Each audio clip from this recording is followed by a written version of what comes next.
তাহলে দীর্ঘের question number 8 গল্পটা কি বলছে? বলা আছে যে উপবৃত্তের সমীকরণটা দেখতেই পাচ্ছি, স্ট্যান্ডার্ড ফর্মে দেওয়া আছে। উপবৃত্তের উপর কোনো একটা দ্বিগুণ কোটি, এর নাম হচ্ছে পিকিউ। ঠিক আছে, আমরা দ্বিগুণ কোটি সম্পর্কে শিখেছি। দ্বিগুণ কোটি কি জিনিস? উপবৃত্তের যে অক্ষ হয়, অক্ষ বলতে পরাক্ষ, ঠিক আছে, দুটো অক্ষ হয় আমরা জানি, পরাক্ষ উপাক্ষ। পরাক্ষের উপর লম্ব যে কোনো অক্ষকে বলা হবে, যে কোনো জ্যাকেই বলা হবে দ্বিগুণ কোটি। আবার বলছি, উপবৃত্তের পরাক্ষের উপর লম্ব যে কোনো জ্যাকে, পরাক্ষের উপর লম্ব যে কোনো জ্যাকে বলা হবে দ্বিগুণ কোটি। ঠিক আছে, এখন এই যে উপবৃত্তটা দেখা যাচ্ছে, ঠিক আছে, এই উপবৃত্তের ক্ষেত্রে যে কোনো দ্বিগুণ কোটি যদি হচ্ছে পিকিউ হয়, তাহলে পি এর নিকটতম পি কিউ এর সমদ্বিখণ্ডিত বিন্দুর সঞ্চারপথ নির্ণয় করতে বলছে। পি বিন্দুর যে নিকটতম বিন্দুটা হবে, পি বিন্দুর নিকটতম কোনো একটা বিন্দুর সমদ্বিখণ্ডিত যে যে বিন্দুটা হয়, ঠিক আছে, সমদ্বিখণ্ডিত মানে বুঝিস একটা জ্যাকে সমান 3 ভাগে ভাগ করা। একটা জ্যাকে সমান 3 ভাগে ভাগ করার জন্য কয়টা বিন্দুর প্রয়োজন হয় জানিস? দুটো বিন্দুর প্রয়োজন হয়। তার মানে দুটো বিন্দু যদি পি কিউ জ্যায়ের উপর থাকে, যারা পি কিউ জ্যাকে সমদ্বিখণ্ডিত করবে, একটা বিন্দু নিশ্চয়ই পি এর কাছাকাছি থাকবে, একটা কিউ এর কাছাকাছি থাকবে। তো বলেছে যে পি এর কাছাকাছি যে বিন্দুটা থাকবে সেই বিন্দুটা সঞ্চারপথ বের করতে। আমরা সঞ্চারপথের অঙ্ক নিয়ে আবার ডিল করছি। আমরা এর আগেও দেখেছি সঞ্চারপথের অঙ্কে আমাদের প্রথম করণীয় কাজ কি হয়? এইচ কমাকে ধরে নেওয়া, যে যে বিন্দুটা সঞ্চারপথ আমাদের প্রয়োজন তার স্থানাঙ্ককে এইচ কমাকে ধরে নিলাম আমরা। এইচ কমাকে, ওই বিন্দুটা কি, ওই বিন্দুটা সম্পর্কে তোদের একটু বৈশিষ্ট্য মাথায় রাখতে হবে। ওই বিন্দুটা বৈশিষ্ট্য হচ্ছে ওটা পি এর কাছাকাছি পি কিউ এর সমদ্বিখণ্ডক বিন্দু। ঠিক আছে, এখন পি কিউ হচ্ছে একটা কি দ্বিগুণ কোটি। দ্বিগুণ কোটি যদি হয়, উপবৃত্তের দ্বিগুণ কোটি, তাহলে উপবৃত্তের দ্বিগুণ কোটি যদি হয়ে থাকে, তাহলে আমাদের ওই যে সমদ্বিখণ্ডক বিন্দুগুলো ওদের স্থানাঙ্কের জন্য না আমাদের পি আর কিউ এর স্থানাঙ্ক জানতে হবে। তো পি কিউ তো র্যান্ডম পয়েন্ট হয়ে যাচ্ছে, কারণ দ্বিগুণ কোটি একটা উপবৃত্তের অসংখ্য দ্বিগুণ কোটি হয়, তাদের মধ্যে থেকে একটা যে কোনো দ্বিগুণ কোটির নাম হচ্ছে পি কিউ। কোনো স্পেসিফিক কিছু বলেনি এই দ্বিগুণ কোটিটা এই ব্যবস্থায় থাকবে বা এতটা দূরত্বে থাকবে কেন্দ্র থেকে, এরকম কোনো কথা বলেনি। একটা যে কোনো দ্বিগুণ কোটি নিয়ে আলোচনা করতে বলেছে। তাহলে ওর উপর যে পি কিউ বিন্দু দুটো, খালি এইটুকুন মাথায় রাখতে হবে, পি আর কিউ বিন্দু দুটো কিন্তু জ্যার প্রান্ত বিন্দু দুটো। তার মানে হচ্ছে ওটা উপবৃত্তের উপর আসে ওই দুটো বিন্দু। তাহলে পি কিউ এর স্থানাঙ্ককে কি করতে হবে, কিভাবে আমি পি কিউ এর স্থানাঙ্ক পাবো? প্যারামেট্রিক ফর্মে। তাহলে পি এর স্থানাঙ্ক কি ধরা যায়? আর কিউ এর স্থানাঙ্ককে না না পি এর স্থানাঙ্ককে কি ধরা যায়? A cos theta comma B sin theta. আর কিউ এর স্থানাঙ্ককে ঠিক a cos theta comma minus B sin theta. এটাই দ্বিগুণ কোটির মজা। ঠিক আছে, যে যদি অন্য কোনো বিন্দু হইতো তাহলে কিউ এর ক্ষেত্রে আমাদের হয়তো থিটার জায়গায় আলফা লিখতে হইতো বা বিটা লিখতে হইতো, কিছু একটা অন্য কিছু লিখতে হইতো। যেহেতু দ্বিগুণ কোটি মানে এক্স অক্ষের উপর লম্ব, তাহলে উপরেরটা স্থানাঙ্ক যা হবে নিচেরটা স্থানাঙ্ক একই রকম হবে, শুধু ওয়াই কোঅর্ডিনেটটা নেগেটিভ হয়ে যাবে। ঠিক আছে, তো আমরা পি কিউ এর স্থানাঙ্ক পেয়ে যাচ্ছি। তার থেকে আমরা সমদ্বিখণ্ডক বিন্দুর স্থানাঙ্ক বের করতে পারবো। তো সমদ্বিখণ্ডক মানে বুঝিস তো 2:1 রেশিওতে বা 1:2 রেশিওতে ডিভাইড করবে। এখন যে বিন্দুটা পি এর, এখন তার জন্য আমাদের ছবিটা লাগবে। ঠিক আছে, এখন ছবিতে আমাদেরকে পি কিউ দুটো বিন্দু ধরতে হবে এবং পি কিউ জ্যায়ের উপর দুটো বিন্দুকে নিতে হবে, যার মধ্যে থেকে একটা পি এর কাছাকাছি থাকবে। যে বিন্দুটা পি এর কাছাকাছি থাকবে সেই বিন্দুটা পি কিউ জ্যাকে কত অনুপাতে ডিভাইড করবে বলতে পারবি? যে বিন্দুটা পি এর কাছাকাছি থাকবে, দুটো সমদ্বিখণ্ডক বিন্দু, তো পি কিউ জ্যা তার উপর দুটো সমদ্বিখণ্ডক বিন্দু দেখা যাচ্ছে। ছবিটা তো আমাকে আঁকতেই হবে। এটা হচ্ছে ছবিটা, এটা হচ্ছে পি কিউ জ্যা, কথা কথা এই যে পি কিউ জ্যা হয়ে গেল। এটা ছিল এক্স অক্ষ, এটা নেগেটিভ এক্স অক্ষ, এটা ওয়াই অক্ষ, এটা নেগেটিভ ওয়াই অক্ষ, এটা মূল বিন্দু। পি এর স্থানাঙ্ককে আমি ধরেছি A cos theta comma B sin theta. Q এর স্থানাঙ্ককে পেয়েছি হচ্ছে A cos theta comma minus B sin theta. ঠিক আছে, আমি বললাম পি কিউ এর মধ্যে দুটো বিন্দু থাকবে, যে দুটো বিন্দু পি কিউ কে সমদ্বিখণ্ডিত করবে। সাপোজ সেই বিন্দুগুলোর নাম হচ্ছে আর1 এবং আর2। ঠিক আছে, তো কোশ্চেন হচ্ছে এদের মধ্যে থেকে আর1 বিন্দুটা না আর2 বিন্দুটা কোনটা ছবিতে পি এর কাছাকাছি, নিকটবর্তী কোনটা? আর1। আর1 পি কিউ কে কত অনুপাতে ডিভাইড করেছে? 1:2 অনুপাতে। কথাটা বুঝতে পারলি? ওই ওই রেশিওটা আমাদের লাগবে। এই যে আর1 বিন্দুটা দেখ, আর1 এর উপরের দিকে 1 ভাগ আছে আর নিচের দিকে দেখ 2 ভাগ দেখা যাচ্ছে, তার মানে এটা 1:2 রেশিওতে ডিভাইড করলো। ক্লিয়ার? তাহলে R1 এর রেশিওটা আমরা জেনে গেছি। তারপরে সেকশন ফর্মুলা অর্থাৎ অন্তর্বিভক্তের যে সূত্রটা ছিল mx2 plus nx1 by m plus n my2 plus ny1 by m plus n, ঠিক আছে? ওই সূত্রের সাহায্যে আমরা R1 এর স্থানাঙ্ক বের করতে পারবো। ক্লিয়ার? আবার শুরুতেও আমরা R1 এর স্থানাঙ্ককে h কমাকে ধরে নিয়েছিলাম, তাহলে ওখান থেকে ডিলিট করতে পারবো। আশা করছি সেখান থেকে অ্যান্সারটা আমরা পেয়ে যাব। প্রসিডিওরটা বোঝা গেল? দেখ, তাহলে কম বেশি কিন্তু সঞ্চাপথের অঙ্ক একই রকম, ঠিক আছে?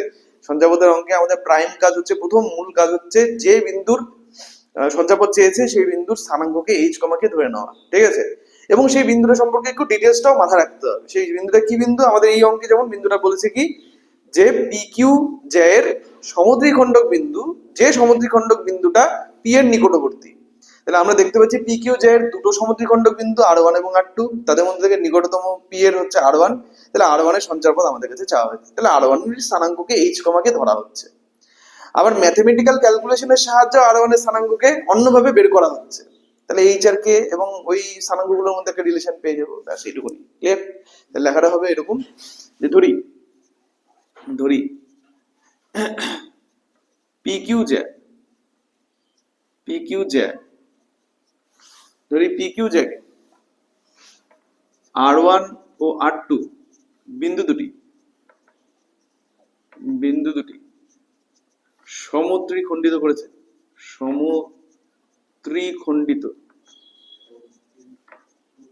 সমত্রিখণ্ডিত করেছে, এবং R1 হলো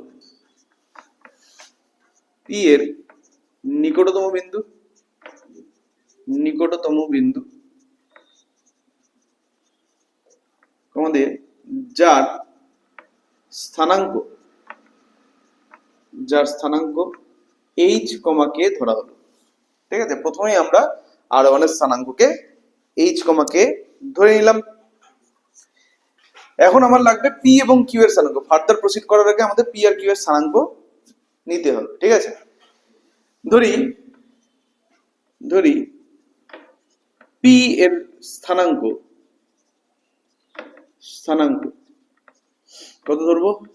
a cos theta, b sin theta, ঠিক আছে না? যেখানে থিটা কি জিনিস?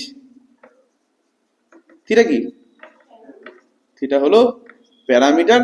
এর আরেকটা নামও আছে, জানিস কি? প্যারামিটার। উপবৃত্তের ক্ষেত্রে এই থিটার আরেকটা নাম আছে, ইয়েস, উৎকেন্দ্রিক কোণ, ঠিক আছে? থিটাকে উৎকেন্দ্রিক কোণও বলা হয়। তো তোরা থিটাকে প্যারামিটারও বলতে পারিস, উৎকেন্দ্রিক কোণও বলতে পারিস, যেটা ইচ্ছা। হলো? ঠিক আছে না? কোন যুক্তিতে কিউ এর স্থানাঙ্কটা আমরা পাবো? কিউ এর, এখন পি এর স্থানাঙ্ক লিখলাম, কিউ এর স্থানাঙ্ককে ধরবো না, পাবো, কিন্তু কোন যুক্তিতে পাবো? যুক্তিটা কি হবে? লজিকটা কি হবে? কিউ এর স্থানাঙ্ক এখন আমরা লিখবো, ঠিক আছে, কিন্তু ধরবো না, কিন্তু লিখবো, এটা কনক্লুশন করবো যে কিউ এর স্থানাঙ্ক এত হওয়া উচিত, ঠিক আছে? কোন যুক্তিটা কি ছিল? লজিকটা কি ছিল?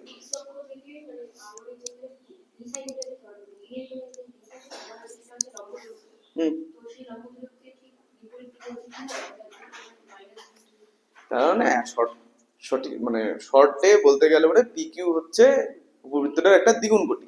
ব্যাস এই কথাটা যদি আমরা বলি যে পি কিউ হলো উপবৃত্তের দ্বিগুণ কোটি, অতএব পি কিউ হলো এক্স অক্ষের উপর লম্ব, ব্যাস এটুকুনি যথেষ্ট, ঠিক আছে? লিখি, যেহেতু পি কিউ হলো উপবৃত্তটির একটি দ্বিগুণ কোটি,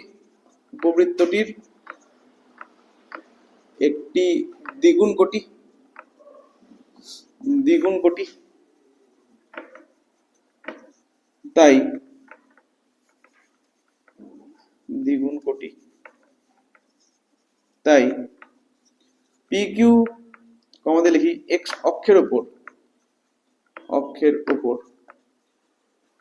লম্ব,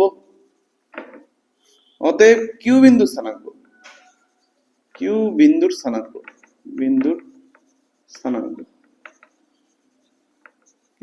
তাহলে কত হয়ে যাবে? a cos theta, minus b sin theta, তাই না? a cos theta, minus b sin theta, P Q এর স্থানাঙ্ক আমরা পেয়ে গেলাম। দেখো আমরা, ঠিক আছে, পি পেলাম, কিউ পেলাম, এরপরে আর ওয়ান এর স্থানাঙ্ক আমরা বের করব। ধরেছি আর ওয়ানের স্থানাঙ্ক, কিন্তু আমরা জানি ফর্মুলার সাহায্যে আর ওয়ানের স্থানাঙ্ক বের করা যাবে। তার জন্য জানতে হবে আর ওয়ান পি কিউ কে কত ইস্টু কত অনুপাতে বিভক্ত করেছে। কত ইস্টু কত অনুপাতে দেখলাম 1:2। আর লিখি এই কথাটা, যেহেতু আর ওয়ান বিন্দুটি পি কিউ কে 1:2 অনুপাতে অন্তর্বিভক্ত করে অন্তর্বিভক্ত করে অন্তর্বিভক্ত করে তাই এক মিনিট দাঁড়া, হ্যাঁ।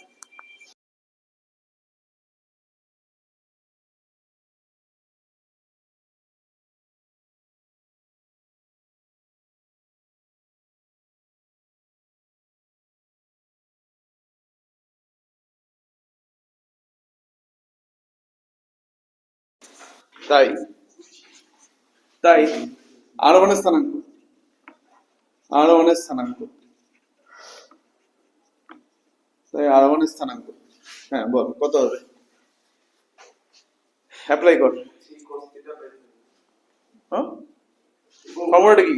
এম এক্স টু, এম হচ্ছে 1, এন হচ্ছে 2। আমি একবার শিখিয়ে দিই, তারপরটা তোরা কর। রুল হচ্ছে M X two plus N X one by M plus N, আর M Y two plus N Y one by M plus N.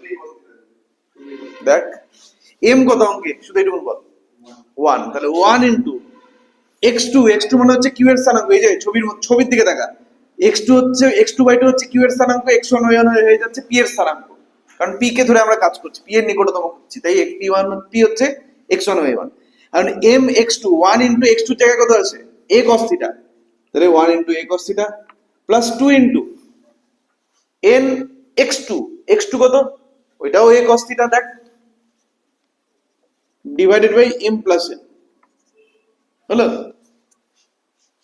ঠিক আছে, আবার বুঝাবো, আবার বুঝাবো কি? এরপরটা হচ্ছে M Y two, M Y two মানে 1 ইন্টু ইয়েস কত, মাইনাস বি সাইন থিটা, তাই তো, প্লাস 2 ইন্টু শুধু B sine theta divided by 1 plus 2। এখানে দেখ হিসাব করলে 3a cos থিটা বাই 3 হচ্ছে, মানে শুধু a cos থিটা, কিন্তু এখানে এখানে B sine theta divided by 3 থাকছে। এটা হয়ে যাচ্ছে আর ওয়ান এর স্থানাঙ্ক according to formula, using formula আমরা আর ওয়ান এর স্থানাঙ্ক পেলাম। ঠিক আছে, এখন একদম ঠিক আছে, তাহলে আমরা লিখব যে শর্তানুযায়ী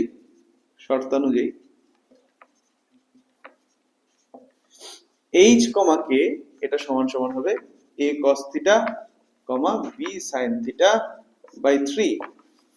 অতএব h এর মান হয়ে যাবে a cos থিটা আর k এর মান b sin থিটা বাই 3। অতএব cos থিটার মান হয়ে যাবে h বাই a। আমরা এখান থেকে কার কার মান বের করবো জানিস?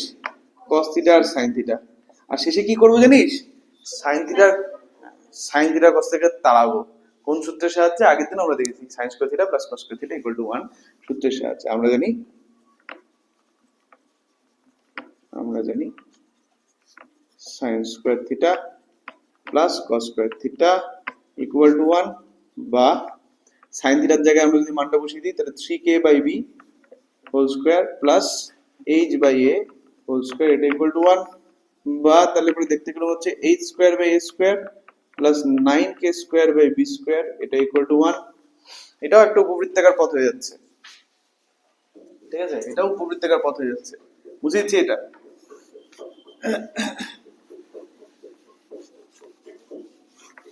তাহলে কি হয়ে গেল, h square by a square plus 9k square by b square equal to 1।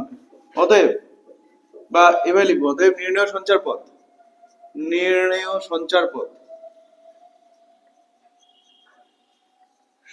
পথ কত হয়ে যাবে, h এর ভ্যালু x বসাবো, x square by a square plus 9y square by b square, এটা ইকুয়াল টু 1। ঠিক আছে না? এটাই। তাহলে আমরা দেখলাম যে কি করে সঞ্চার পথের অঙ্কগুলো করে। ঠিক আছে, নেক্সট আমরা যেটা করবো সেটা হচ্ছে 11 নম্বর কোয়েশ্চেন, কোয়েশ্চেন নাম্বার 11। আগের অঙ্কটার জিস্ট একটু বলে দিই। আগের অঙ্কটার মধ্যে বলেছিল যে পি কিউ একটা জ্যা আছে, উপবৃত্তটার জ্যা তো না, সরি ওটা কি, দ্বিগুণ কোটি, দ্বিগুণ কোটি আছে, স্ট্যান্ডার্ড ফর্মে দেওয়া আছে উপবৃত্তের সমীকরণ। সেই দ্বিগুণ কোটির উপর পি বিন্দুর নিকটতম যে বিন্দু পি কিউ কে সমত্রিখণ্ডিত করে তার সঞ্চাপদের সমীকরণ চাওয়া হয়েছিল। তো তার জন্য আমরা সঞ্চাপদের সমীকরণ যেহেতু চেয়েছে, যে বিন্দু সঞ্চাপদের সমীকরণ চেয়েছে সেই বিন্দুটা স্থানাঙ্ককে এইচ কমাকে ধরে নিচ্ছি। সেই বিন্দুটা হচ্ছে পি কিউ এর ওপর যে দুটো বিন্দু পি কিউ কে সমত্রিখণ্ডিত করে তাদের মধ্যে থেকে পি এর নিকটতম বিন্দুটা। এখন সেই বিন্দুটা তাহলে 1:2 রেশিওতে ডিভাইড করবে। পি আর কিউ এর স্থানাঙ্ককে বের করে নিলাম, ধরে নিলাম, ধরার ফলে আমরা ওই বিন্দুটার স্থানাঙ্ককে সূত্রের সাহায্যে বের করলাম। তারপরে এইচ এর সাথে সমান করে দিলাম, কে এর সাথে সমান করে দিলাম, সাইন থিটা কস থিটা গুলোকে তাড়ালে পরে অ্যান্সারটা চলে আসছে। সহজ। চলো নেক্সট কোয়েশ্চেন নাম্বার 11 পড়ে দেখো কি বলেছে।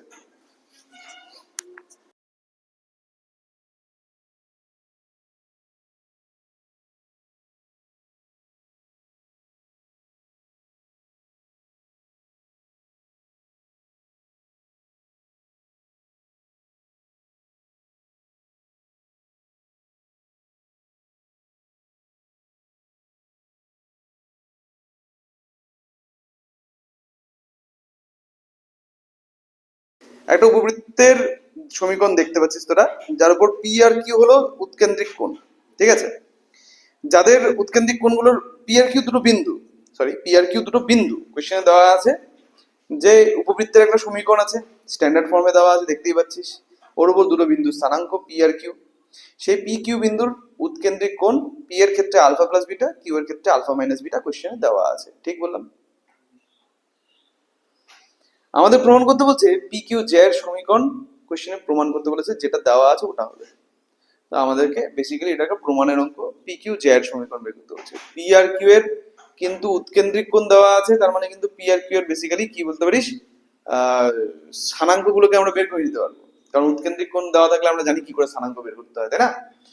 একটু আগে আমরা দেখলাম যে উৎকেন্দ্রিক কোণ থিটা হলে স্থানাঙ্ক কি হয়, উৎকেন্দ্রিক কোণ থিটা যদি হয় তাহলে বিন্দুটার স্থানাঙ্ক কি হয়, a cos theta comma b sine theta, তাই তো? তাহলে এখানে আলফা প্লাস বিটা উৎকেন্দ্রিক কোণ, আমরা থিটার জায়গায় আলফা প্লাস বিটা বসিয়ে দেবো, আলফা মাইনাস বিটা উৎকেন্দ্রিক কোণ বসিয়ে দেবো। কথাটা ক্লিয়ার? এটুকু বোঝাতে পারছি? আমাকে পি কিউ এর, পি কিউ জ্যা এর সমীকরণ চেয়েছে। পি কিউ জ্যা এর সমীকরণ, তাহলে পি কিউ জ্যা, জ্যা কি জিনিস, সরল রেখা, সরল রেখার সমীকরণ চেয়েছে। সরল রেখার সমীকরণ দুই বিন্দু আকার দিয়ে বেরিয়ে যাবে। টেকনিকটা বুঝতে পারলি? চল শুরু করি। এটা কত নম্বর, 11 না? 11। প্রদত্ত, প্রথমে তো উপবৃত্তের সমীকরণটা লিখি। প্রদত্ত উপবৃত্তের সমীকরণ, উপবৃত্তের সমীকরণ এটা কি দেওয়া আছে, X square by A square plus Y square by B square is equal to 1। আমরা কি করব, এর উপর দুটো বিন্দুর উৎকেন্দ্রিক কোণ দেওয়া আছে, সেই কথাটা লিখে নিই। আরো প্রদত্ত যে, এটাকে ডট ডট দিয়ে 1 নম্বর নাম দিয়ে দিই, হ্যাঁ, উপবৃত্তের সমীকরণটাকে 1 নম্বর সমীকরণ নাম দিলাম। আরো প্রদত্ত যে 1 নং উপবৃত্তের উপর, 1 নং উপবৃত্তের উপর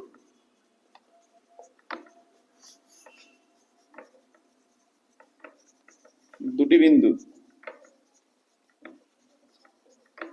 পি ও কিউ এর উৎকেন্দ্রিক কোণ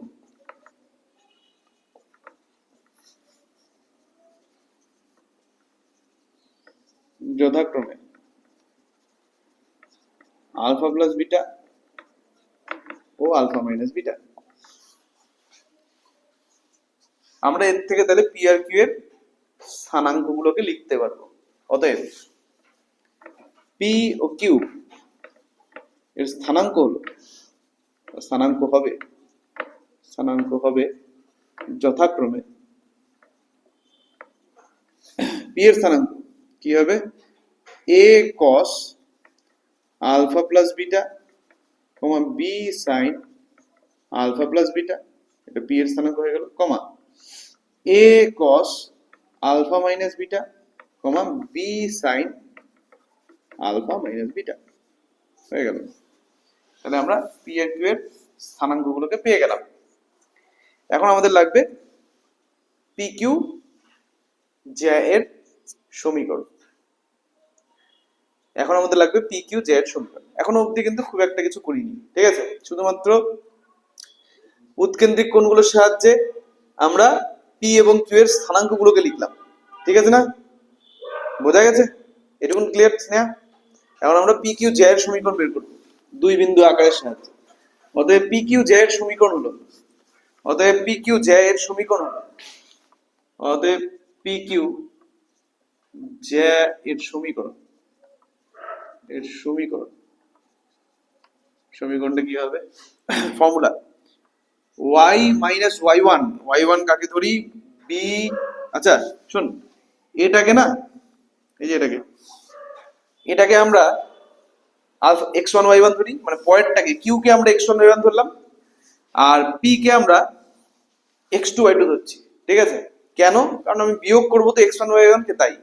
তাহলে y minus b sine alpha minus beta divided by y2 minus y1, তাহলে b sine alpha plus beta minus b sine alpha minus beta সমান x minus a cos alpha minus beta by a cos alpha plus beta minus a cos alpha minus beta.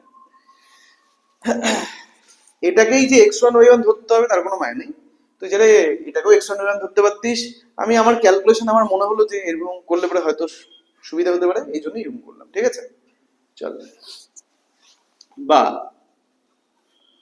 y minus b sine alpha minus beta divided by, হরে দেখ sine of a plus B minus sine of a minus B পাওয়া গেছে। Sine of a plus B নিচে দেখতে পাচ্ছি, B common নিলে পরে sine of a plus B minus sine of a minus B কার সূত্র? ত্রিকোণমিতিতে ব্যাপারটা চলে গেল, কার সূত্র হয়?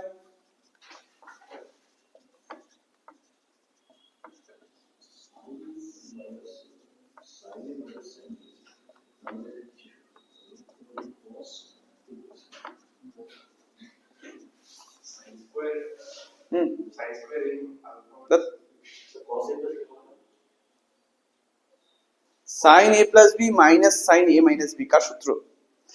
এটা হয়, ভুলে গেছিস? যোগভাগ, গুণফল ও যোগভাগ, তো না, গুণফল ও যোগফল। চ্যাপ্টারটা ভুলে গেছিস? কার সূত্র?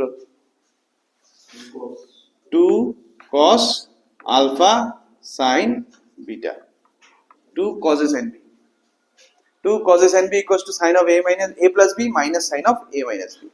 চারটা সূত্র ছিল। ফার্স্ট সূত্র চল রিভাইজ দিয়ে নি মাথার মধ্যে, যদি মানে যদি বুঝতে অসুবিধা হয় আমাকে বলবি, তাহলে আমি লিখবো তখন, আর যদি বুঝতে অসুবিধা না হয় তাহলে মৌখিকভাবেই কাজটা চালিয়ে দিই। ফার্স্ট সূত্র 2 sin a cos b কি হয়? sin a plus b plus sin a minus b। আবার বলছি 2 sin a cos b, এটা সমান সমান কি হয়? sin a plus b plus sin a minus b। মনে রাখার শর্টকাট কি? যে 2 sin a cos b যদি sin আর cos কম্বাইন করে আসে, যে 2 into sin a into cos, ঠিক আছে? যদি 2 ইনটু দুটোই sin অথবা 2 ইনটু দুটোই cos থাকে, তাহলে ডান পক্ষে cos এর সূত্র আসবে। কিন্তু যদি এপাশে sin আর cos কম্বাইন করে আসে, যেমন 2 sin a cos b অথবা 2 cos a sin b, তাহলে ডান পক্ষটা sin এর সূত্র হবে। তাহলে আমাদের প্রথমে কি দেখলাম? 2 sin a cos b, এটা সূত্র হয়ে যাচ্ছে sin a plus b plus sin a minus b। কেন প্লাস হলো? কি করে বুঝবো প্লাস হবে? তার কারণ 2 sin a cos b এই কথাটার মধ্যে বড় যে কোণটা, সেই কোণটাকে a বলা হচ্ছে, ছোট কোণটাকে b বলা হচ্ছে, ঠিক আছে? তাই 2 sin a cos b মানে বড় কোণটা কার সাথে আছে? sin এর সাথে না cos এর সাথে? ভুল, 2 sin a cos b, a বড় b ছোট, তাহলে বড় কোণটা আছে হচ্ছে sin এর সাথে, তাহলে 2 ইনটু সাইন অফ বড় কোণ cos অফ ছোট কোণ, তাহলে তখন সূত্র হয়ে যাবে সাইন, সাইন দিয়ে আসবে সূত্রটা, আর মাঝখানে প্লাস হবে sine a plus B plus sine a minus B. Clear? হ্যাঁ, যেমন 2 সাইন ধরে নে, বললাম 2 sine 60 degree into cos 30 degree, 2 sine 60 cos 30, তাহলে এখানে বড় কোণটা কার সাথে আছে? তাহলে উত্তরটা কি হবে? সাইন কস কম্বাইন করে আসে, তার মানে দুটোই সাইন আসবে আর মাঝখানে প্লাস হবে, তাহলে কি হয়ে যাবে? Sine 60 plus 30 plus sine 60 minus 30। নিয়মটা বোঝা গেল? Two cos A sine B, two cos A sine B, আবার সাইন কস কম্বাইন করে আসে। এবার বড়টা কার সাথে আসে? তার মানে মাঝখানে মাইনাস হবে, যেটা এখানে হতে চলেছে। ঠিক আছে, এখানে দেখ দুটোই মাঝখানে মাইনাস বসছে, দুটোই সাইন, এই জন্য two cos A sine B. ঠিক আছে, ক্লিয়ার? সূত্রকে সবসময় বাম পক্ষ থেকে ডান পক্ষে মনে রাখবো তা না, ডান পক্ষ থেকে বাম পক্ষে মনে রাখতে, উভয় পক্ষেরই খেলা। ঠিক আছে, কারণ এখানে আমরা যেটা করলাম ওই সূত্রটাকেই, ওই সূত্রের ডান পাশটা দেখতে পাচ্ছি, ওটাকে বাঁ পাশে অ্যাপ্লাই করে দিলাম। ঠিক আছে, ক্লিয়ার? রাইট হ্যান্ড সাইডটা দেওয়া আছে, লেফট হ্যান্ড সাইডটাকে অ্যাপ্লাই করলাম। আর এদের এটা করতে পারি, অথবা এটাকে sine C minus sine D সূত্র অ্যাপ্লাই করতে পারি। Sine C minus sine D বলে একটা সূত্র ছিল। ঠিক আছে, যদি তুই চাস যে sine C minus sine D করবি, তাহলে আরো একটা লাইন এক্সট্রা আসবে। সূত্র অনুযায়ী হয়ে যাবে two cos C plus D by two into sine C minus D by two, এরকম হয়ে যাবে। তো সেটা করলেও এই উত্তরই আসবে। ঠিক আছে, আমি ওটা করছি না, আমি একেবারে করে দিচ্ছি জিনিসটাকে। ক্লিয়ার? এখন আসছি হচ্ছে কস এ প্লাস বি মাইনাস কস এ মাইনাস বি। দুটো কস, মাঝখানে মাইনাস, তাহলে কার সূত্র? Two sine A sine B. কিন্তু সূত্রটার মধ্যে একটু একটা ক্যাচ আছে। ক্যাচটা কি? অ্যাকচুয়াল সূত্রটা হয় cos a minus B minus cos a plus B. cos a minus B minus cos, আগে a মাইনাস বি থাকবে, তারপরে a প্লাস বি থাকবে। কিন্তু এখানে দেখতে পাচ্ছি a প্লাস বি আগে আছে, তারপরে a মাইনাস বি আছে, তাহলে minus two sine A sine B হবে। ঠিক আছে, minus two sine A sine B, তাহলে X minus A cos alpha plus alpha minus beta divided by minus two sine alpha sine beta. দেখ, বোঝা গেল এটা? এইটুকুনে কারোর ডাউট থাকলে জিজ্ঞেস করতে পারিস, কোনো অসুবিধা নেই। Very good. আমরা এখানে টু গুলো ক্যান্সেল করে দিলাম, সাইড বিটা গুলো ক্যান্সেল করে দিলাম। আচ্ছা, এখানে একটা এ ছিল, টু এ হলো। বা আমরা ক্রস মাল্টিপ্লাই করবো এখন, রিমেনিং যা যা আছে সেগুলো দিয়ে ক্রস মাল্টিপ্লাই করবো। তার মানে মাইনাস এ সাইন আলফা এখানে ক্রস মাল্টিপ্লাই হবে, ক্রস মাল্টিপ্লাই করে দিলাম।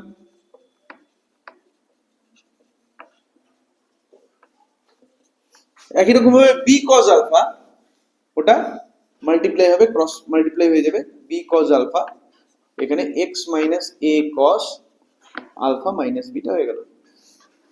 বা এখানে দেখ গুণ করে দেখ, গুণ করলে minus a y sine alpha minus হচ্ছে plus a b sine alpha into sine of alpha minus beta, এটা equal to b x cos alpha minus a b cos alpha cos of alpha minus beta।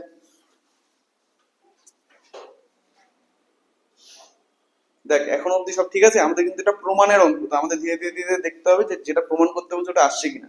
আমাদের প্রমাণে দেখতে পাচ্ছি cos alpha sin alpha আর cos beta আছে, cos alpha sin alpha আর cos beta আছে। তাহলে আমি cos alpha কেও দেখতে পাচ্ছি, sin alpha কেও দেখতে পাচ্ছি, শুধু cos beta কে এখন অবধি দেখতে পাচ্ছি না, ওটা আসছে, ধীরে ধীরে আসবে। ঠিক আছে, তো দেখ একই রকম রাশিগুলোকে এক সাইডে রাখবো। নিয়ম হচ্ছে এটা, একই রকম রাশিগুলোকে এক সাইডে রাখবো। তাহলে এখানে bx cos alpha, তার সাথে আমি ay sin alpha কে রেখে দিচ্ছি। এরা একই রকম রাশি না, কিন্তু এদের মতন আর কেউ নাই, এদেরকে একসাথে রাখছি। কিন্তু ab sin alpha sin, এটা তার মতন দেখতে আরেকটা রাশি আছে, minus ab cos alpha cos alpha minus beta, তাহলে এদেরকে এক সাইডে রাখবো। ঠিক আছে, তাহলে আমরা বা লিখলাম, আমরা ab sin alpha sin alpha minus beta, তার সাথে যোগ করছি ab cos alpha cos alpha minus beta সমান সমান ay sin alpha plus bx cos alpha। ঠিক আছে, দেখো বোঝা গেছে এতদূর? কারো কোনো ডাউট, কোনো কোয়েশ্চেন, কোনো কোয়ারি? ওকে, বা এখান থেকে ab কমন যাচ্ছে, পড়ে থাকছে cosটাকে আগে লিখবো, cos alpha minus beta plus sin alpha minus beta bracket close, এটা equal to ay sin alpha প্লাস bx cos alpha। বলতে পারবি ব্র্যাকেটের মধ্যে যেটা দেখা যাচ্ছে ওটা কার সূত্র? কার সূত্র? আরে cos অব্দি তো ঠিক বলছি, তারপরটা শোনা যাচ্ছে না কেন? cos a minus b। তুই কি রাজি cos a minus b সাথে? cos a minus b তো কজ এ মাইনাস বি সূত্রটা কি ছিল? Cos A cos B plus sine A sine B, সেটাই আছে, তাই না? আর কজ এ প্লাস বি সূত্র ছিল cos A cos B minus sine A sine B. তো কজের ক্ষেত্রে বৈশিষ্ট্য হচ্ছে ভেতরে মাইনাস থাকলে বাইরে প্লাস, আর ভেতরে প্লাস থাকলে বাইরে মাইনাস। তাহলে এখানে যেহেতু বাইরে প্লাস আছে তাহলে ভেতরে মাইনাস হবে। তাহলে ঠিকই বলছিস দীপ।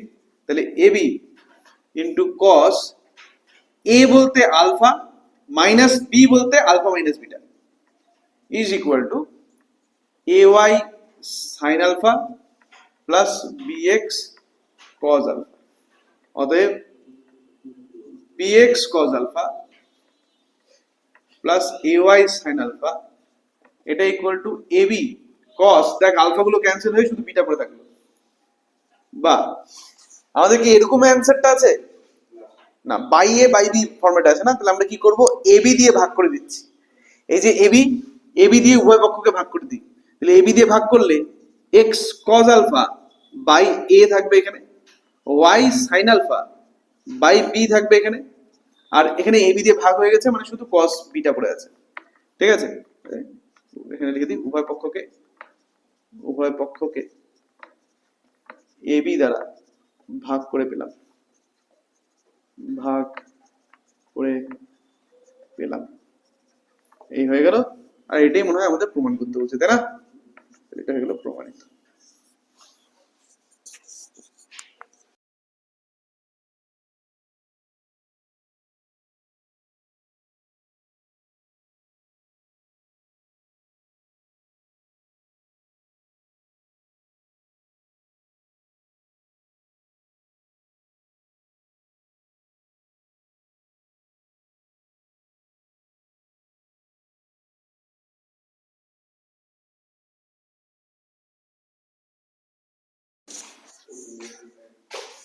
তাহলে এখনো অব্দি আমাদের ক্লিয়ার, তাই তো? আমরা এখন একটু আমাদের ডাউট গুলো ক্লিয়ার করি। ফার্স্ট ডাউট আছে হচ্ছে সংক্ষিপ্তের 12 নম্বর অঙ্কে, এই অঙ্কটার ডাউট ছিল, তাই তো? চলো, সংক্ষিপ্তের 12 নম্বর অঙ্ক।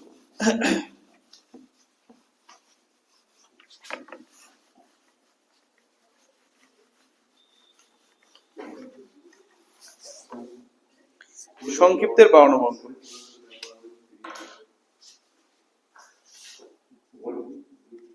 সংক্ষিপ্ত এর 12 নম্বর অঙ্ক।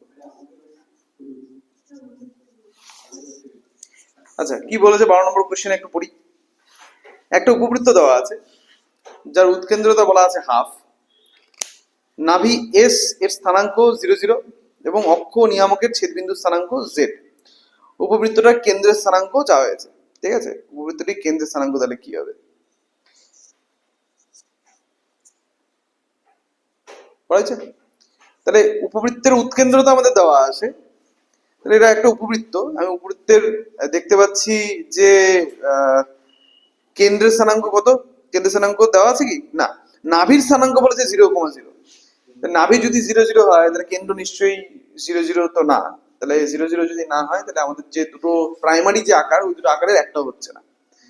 তো এটা চলে যাচ্ছে either X X minus alpha the square by A square plus Y minus beta the whole square equals by B square equals to 1। ওই উপবৃত্তটা চলে যাচ্ছে, বা তারপরে উপবৃত্ত 4 নম্বর উপবৃত্ত চলে যাচ্ছে, দুটোর মধ্যে যে কোনো একটা। অথবা ওই দুটোও হয়তো হবে না, এটাও হতে পারে। ঠিক আছে, মানে আমাদের মূল 4টা উপবৃত্তের একটাও হচ্ছে না, এরকম হতে পারে। ঠিক আছে, কথাটা বলতে পারলাম? কি করে প্রবলেমটা সলভ হবে? দেখ, এখানে বলেছে যেই ইনফরমেশন গুলো দেওয়া আছে সেটা হচ্ছে নাভির স্থানাঙ্ক দেওয়া আছে, অক্ষ নিয়ামকের ছেদবিন্দু স্থানাঙ্ক দেওয়া আছে। আমাদের যে তোর কেন্দ্র, আমার সর্বপ্রথমত যে সমীকরণটার জন্য আমার দরকার হচ্ছে কেন্দ্র। ঠিক আছে, আমাদের না অত কিছু দরকার নেই। আমাদের কি বলছে, উপবৃত্তের সমীকরণ বলেছে, উপবৃত্তের কেন্দ্রের স্থানাঙ্ক বলেছে, কেন্দ্রের স্থানাঙ্ক বলেছে। তো কেন্দ্রের স্থানাঙ্ক আমি ধরে নিচ্ছি আলফা কমা বিটা। ঠিক আছে, তো উপবৃত্তের ছবিটা আমি আপাতত আঁকছি এভাবে, এটা বোঝার জন্য, জাস্ট বোঝার জন্য। ঠিক আছে, দেখে নে, এই যে কেন্দ্রটা আলফা কমা বিটা হলো, নাভি বলা আছে 0,0। আচ্ছা, অক্ষ নিয়ামকের ছেদবিন্দু বলা আছে -1, -1। ঠিক আছে, এতদূর? আচ্ছা, উৎকেন্দ্রতা আমাদের দেওয়া আছে। আমাদের আলফা বিটার মানটা জানতে পারলেই হবে। তো কি করে আমরা মানটা বের করবো? দেখ, আমরা দুটো কাজ করতে পারি। দূরত্বের সাহায্যে মানটাকে বের করতে পারি আলফা বিটা, কিন্তু সেটা করতে গেলে পরে আবার ই এর মানটা আমাদের কাজে লাগছে না। ই এর মান আবার বলা আছে না, হাফ 1/2 দেওয়া আছে।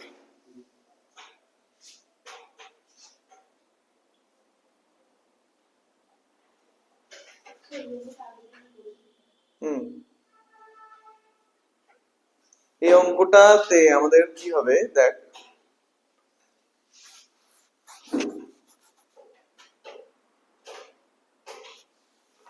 দাঁড়া একটু আমি ভেবে নিই, ঠিক আছে? আমার এটা কেন আটকে গেল এটা আমাদের বুঝতে লাগবে, ঠিক আছে?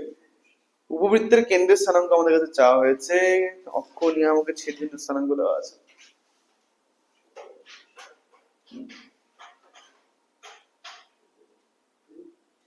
এটাকে করার একটা রাস্তা আমি বলছি, সেটা একটু বড় হতে পারে। সেটা হলো সর্বপ্রথম তো নিয়ামকের সমীকরণটা আমি বের করলাম। এটা একটা একটা পদ্ধতি হতে পারে, ঠিক আছে? আমি জানি না নিয়ামকের,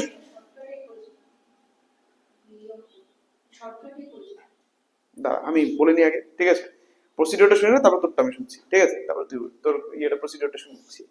যেটা হতে পারে সেটা হচ্ছে নিয়ামকের সমীকরণটা আমি বের করলাম, হলো? নিয়ামকের সমীকরণটার পরে আমরা কি করলাম, যে নাভির স্থানাঙ্ক দেওয়া আছে, নিয়ামকের সমীকরণ আমরা পেয়ে যাচ্ছি, উপবৃত্তের উপর কোনো একটা বিন্দু ধরবো, সেই বিন্দুর থেকে আমি উপবৃত্তের সমীকরণ বের করলাম। এটা একটা করতে পারি। উপবৃত্তের সমীকরণ বের হয়ে গেলে আলফা বিটার মানটা অটোমেটিক্যালি বেরিয়ে যাবে, ঠিক আছে? এটা একটা হতে পারে, কিন্তু এটা একটু বড় হবে, ঠিক আছে? এখন তোরটা বল। হুম,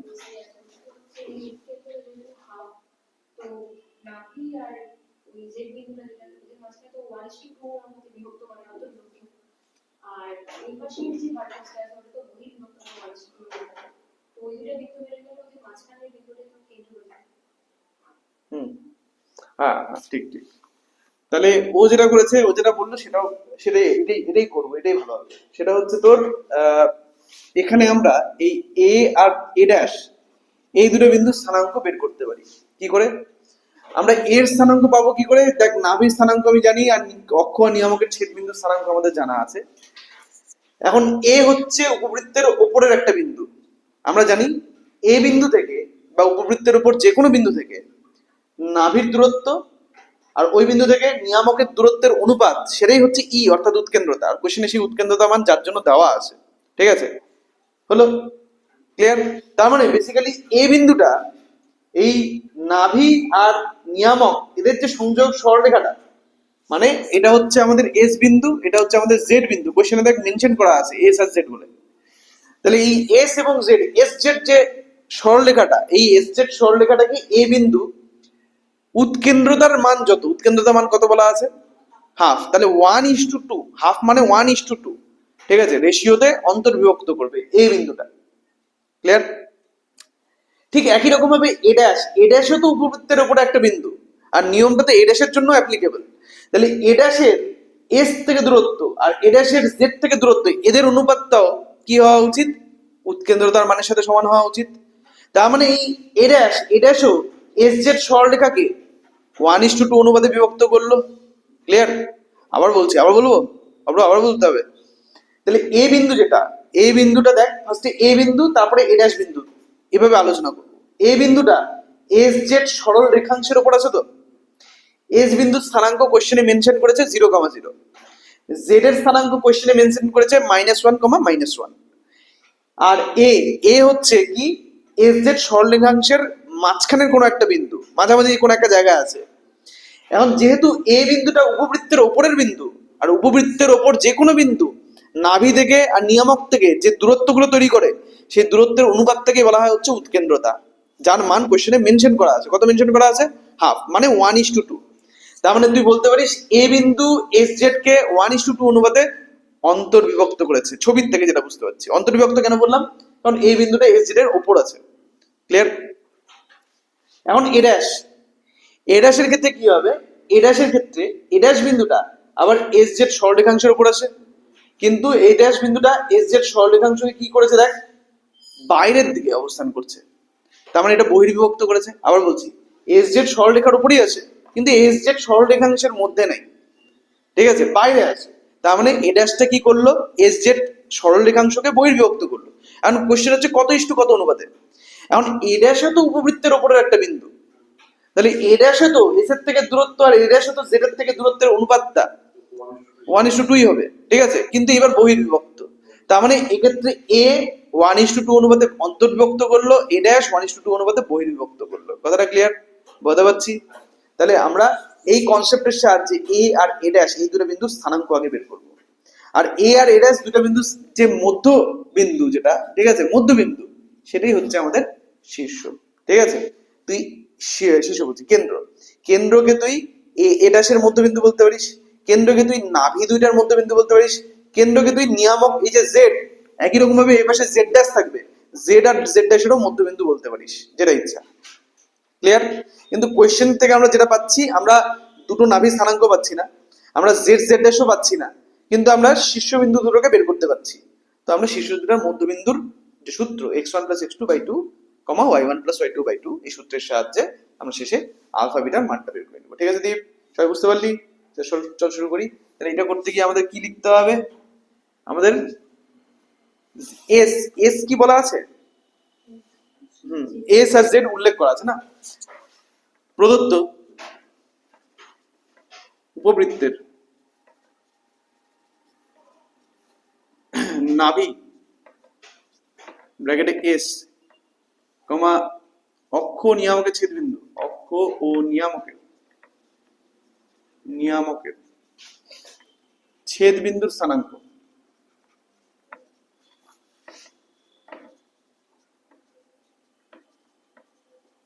ব্র্যাকেটে জেড এবং উৎকেন্দ্রতা যথাক্রমে কত কত দেওয়া আছে। ফার্স্টে দেওয়া আছে 0,0, তারপরে দেওয়া আছে -1, এবং এটা বলা আছে হাফ, তাই না? ধরি উপবৃত্তটির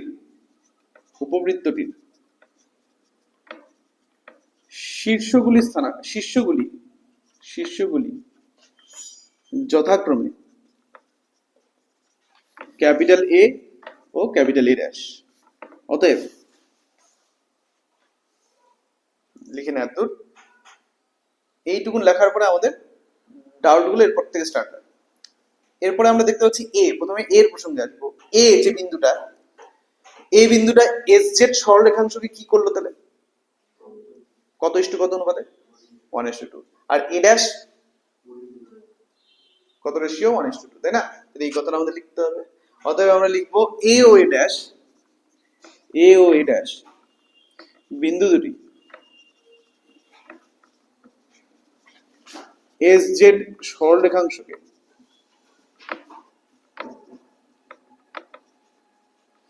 যথাক্রমে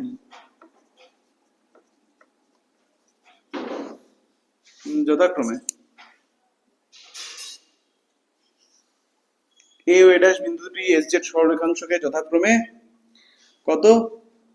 1:2 অনুপাতে অন্তর্বিভক্ত ও বহির্বিভক্ত করে,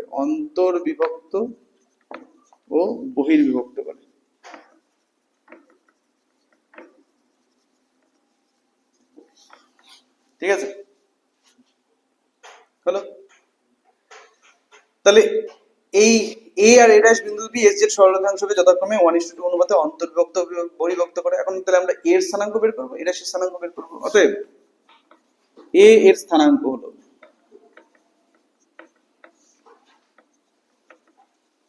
অন্তর্বিভক্তের সূত্রটা কি ছিল? mx2 + nx1/m + n খাটা 1 * x2 কত? -1, ঠিক আছে? মেজারমেন্টটা কি করে হচ্ছে? নাভি থেকে ওই এস থেকে জেড এর দিকে মেজারমেন্টটা হচ্ছে, হ্যাঁ। তাহলে 1 * x2, তাহলে 1 * -1 plus 2 * x1, that is 2 * 0 divided by 1 + 2, কমা একই রকম ভাবে ওই একই সেম 1 * -1 plus 2 * 0 by 1 + 2। তাহলে কত হয়ে গেল ভ্যালুটা? এটা হলো -1/3, 1/3। ও -1/3, -1/3, -1/3।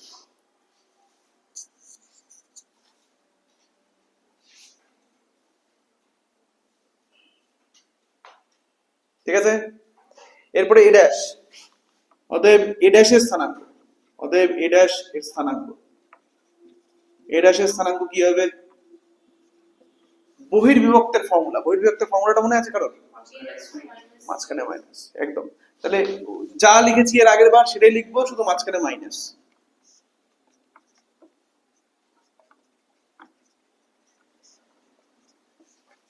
ইজ ইকুয়াল টু কত হয়ে যাচ্ছে? -1, না +1, +1, তাই না? 1,1। ঠিক আছে, ঠিক লিখছি? তাহলে এর স্থানাঙ্ক হচ্ছে -1, -1, -1/3, -1/3, আর এ ড্যাশের স্থানাঙ্ক হচ্ছে 1,1। তার মানে মনে হচ্ছে না ছবির মধ্যে তাহলে কিছু একটা ভুল আছে, ছবির সাথে তো লিঙ্ক হচ্ছে না। এটা -3, -1/3, -1/3, আর এটা 1,1 কি করে হয়? ঠিক আছে, তো আমাদের বেসিক্যালি যে নাভি আর যে নিয়ামকটা দেওয়া, যে জেডটা দেওয়া আছে সেটা তো আমরা ভুলিয়ে নিয়েছি। তাহলে হিসেব মতন এটা হচ্ছে এ ড্যাশ, এটা হচ্ছে এস 0,0, এখানে আছে জেড। ঠিক আছে, এখানে আছে জেড, যার ভ্যালু হচ্ছে -1, এরকম ছিল ছবিটা অ্যাকচুয়ালি। ঠিক আছে, যেখান থেকে আমরা এর স্থানাঙ্ক পেলাম -1/3, -1/3, আর এ ড্যাশের স্থানাঙ্ক আমরা পেলাম 1,1। ক্লিয়ার? ছবিটা এখন ঠিক হলো। আমাদের লাগবে এ ড্যাশের মধ্যবিন্দু, অতএব এ ড্যাশ এর মধ্যবিন্দু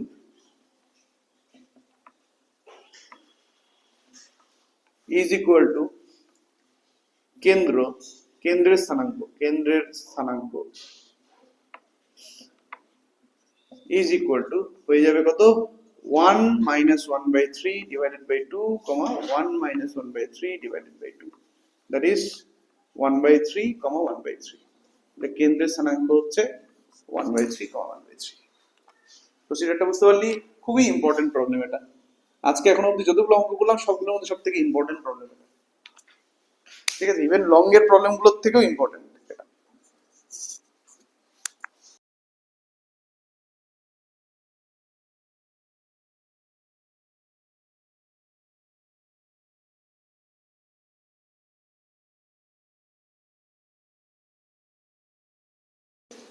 কত নম্বর?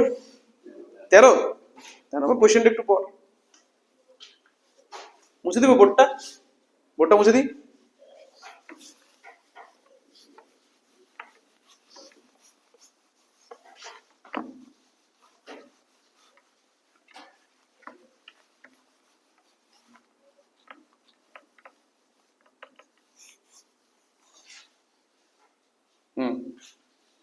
কোশ্চেনটা বললি? দেখ কোশ্চেনটা কি বলেছে, দেখ যে উপবৃত্তের পরাক্ষ উপাক্ষের দৈর্ঘ্য হলো দেওয়া আছে, তার মানে 2a আর 2b এর ভ্যালু দেওয়া আছে, আর পরাক্ষ উপাক্ষের সমীকরণও দেওয়া আছে। উপবৃত্তটা সমীকরণ চাইছে, এক লাইনের অঙ্ক, সব দেওয়া আছে, এভরিথিং দেওয়া আছে। তো সব জানিস, পরাক্ষ উপাক্ষের সমীকরণ জানিস, পরাক্ষ উপাক্ষের দৈর্ঘ্য জানিস, আমাদের ইয়েটা লাগবে। আচ্ছা চল, বুঝতে না পারলে আলোচনা করি, আলোচনা করলেই বেরিয়ে যাবে। সর্বপ্রথমত পরাক্ষ আর উপাক্ষের সমীকরণগুলো দেখতে পাচ্ছিস? পরাক্ষের সমীকরণটা দেখ কি বলছে, y - 1 = 0। তার মানে পরাক্ষটা কার সমান্তরাল? ও পরাক্ষ x অক্ষের সমান্তরাল, তাই তো? পরাক্ষের সমীকরণ দেখ কি দেওয়া আছে, y - 1 = 0। y - 1 = 0 মানে y = 1। y = 1 কার সমান্তরাল হয়? y = 0 সমান্তরাল, কারণ y = 0 এর মতন দেখতে y = 1। ঠিক আছে, তাহলে y = 0 কার সমীকরণ ছিল? x অক্ষের। তাহলে y = 1 x অক্ষের সমান্তরাল সরলরেখার সমীকরণ হলো। তাহলে পরাক্ষ x অক্ষের সমান্তরাল, তাহলে অবভিয়াস ব্যাপার হয়ে গেল উপাক্ষ তাহলে y অক্ষের সমান্তরাল। যে সমীকরণটা দেওয়া আছে ওই সমীকরণটা থেকে, হ্যাঁ বুঝছিস, উপাক্ষটা তাহলে y অক্ষের সমান্তরাল হয়ে গেল। আচ্ছা, পরাক্ষ আর উপাক্ষের ছেদবিন্দুই হচ্ছে কেন্দ্র, পরাক্ষ আর উপাক্ষের ছেদবিন্দুটার নামই হচ্ছে কেন্দ্র। তাহলে আলফা বিটার মান কত কত বাবা বলো? আলফার ভ্যালু কত, বিটার ভ্যালু কত? পরাক্ষ আর উপাক্ষের ছেদবিন্দুই হচ্ছে কেন্দ্র। ছেদবিন্দু 1, হ্যাঁ 1, -3 না বাবা, -3, 1। এক্স এর মানটা আলফা, ওয়াই এর মানটা বিটা, তাই না? তাহলে ওয়াই ইকুয়াল টু ওয়ান না, তাহলে ওয়াই এর মান হচ্ছে বিটা, তাহলে ওয়াই এর মান হচ্ছে বিটা ভ্যালু হয়ে যাচ্ছে ওয়ান। ক্লিয়ার? আবার বলবো? আবার বলতে হবে, আবার বলতে হবে। পরাক্ষ পক্ষের সমীকরণগুলো দেখতে পাচ্ছিস? Y minus one equal to zero, এটা কার সমান্তরাল, কোন অক্ষের সমান্তরাল? বলতে পারবি এক্স অক্ষ আর ওয়াই অক্ষের সমীকরণ কি কি ছিল?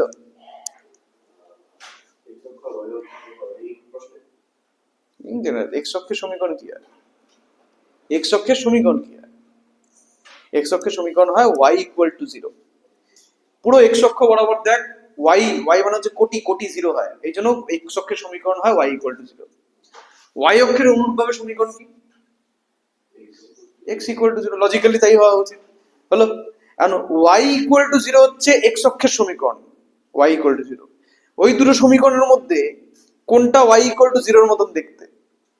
দুটো সমীকরণ দেওয়া আছে, কোনটা ওয়াই ইকুয়াল টু জিরোর সাথে তাও সিমিলারিটি আছে কিছুটা, কোনটা? ওয়াই প্রথমেরটা কি বলছে? Y minus one equal to zero, তাহলে ওয়াই ইকুয়াল টু কত? তাহলে আমি কি বলছিলাম, এক্স অক্ষের সমীকরণ ওয়াই ইকুয়াল টু জিরো, আর এখানে ওয়াই ইকুয়াল টু কত দেওয়া আছে? ওয়ান দেওয়া আছে। এটা তাহলে এক্স অক্ষের সমান্তরাল। একই রকম ভাবে আরেকটা যে সমীকরণ দেওয়া আছে ওটা তাহলে কি হলো? তাহলে ওয়াই ইকুয়াল টু ওয়ান কার সমীকরণ, পরাক্ষ না উপাক্ষ?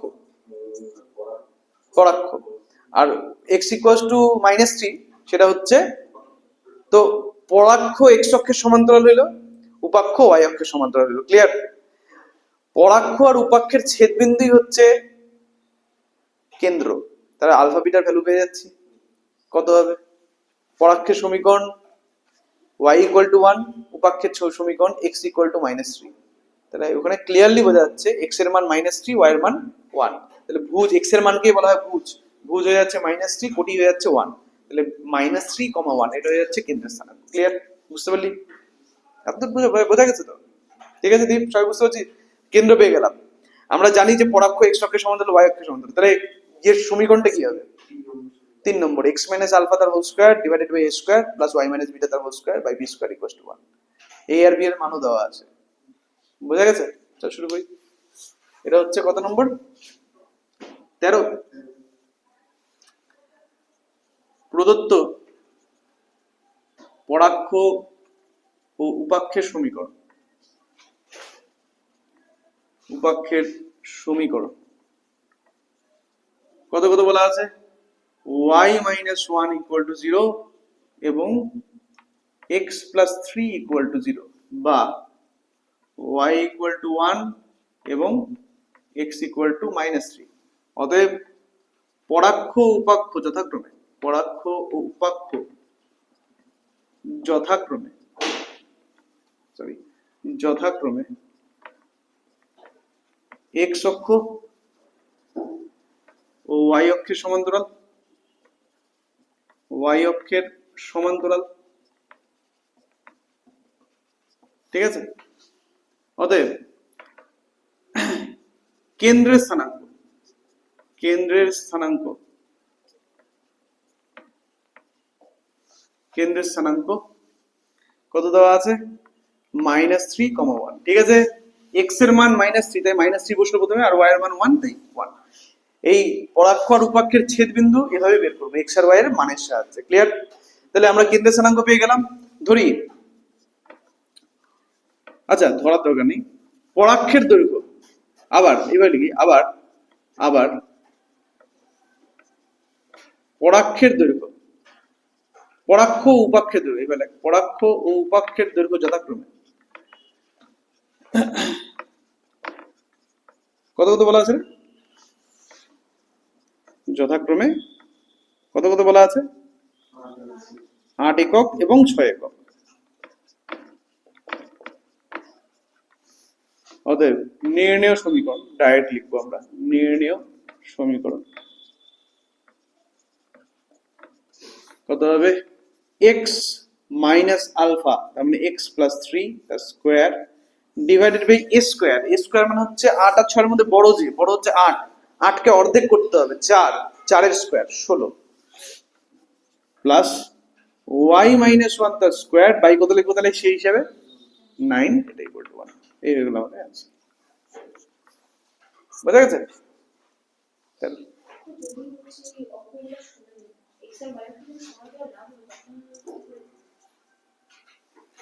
যদি এক্স অক্ষ আর ওয়াই অক্ষের যদি সমান্তরাল না হয়, হুম, তাহলে তো আমাদের দেখ, যদি ইয়ে করতে লাগে, কি বলে ওটাকে, উপবৃত্তের যদি সমীকরণ বের করতে হয়, তাহলে পরে হয় আমাদের নাভি নিয়ামক জানতে হবে, অথবা তোর হচ্ছে চারটা স্ট্যান্ডার্ডের মধ্যে কোনো একটা হতে হবে। এখন চারটা স্ট্যান্ডার্ডের মধ্যে যদি না হয়, তাহলে নাভি নিয়ামক দেওয়া থাকতেই হবে। তো কোশ্চেনের মধ্যে তো নাভি নিয়ামক দেওয়া নেই, তাহলে আমরা কি করে করবো? বুঝতে পারছিস? তো এইটা হচ্ছে মেথড।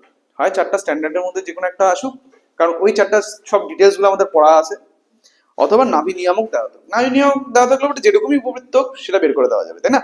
ব্যাস এইটুকুনি আর কি, আর কিছু না। নাভি নিয়ামক আর উৎকেন্দ্রতা, সরি উৎকেন্দ্রতাও লাগবে। এই বোঝাতে পারলাম? ঠিক আছে।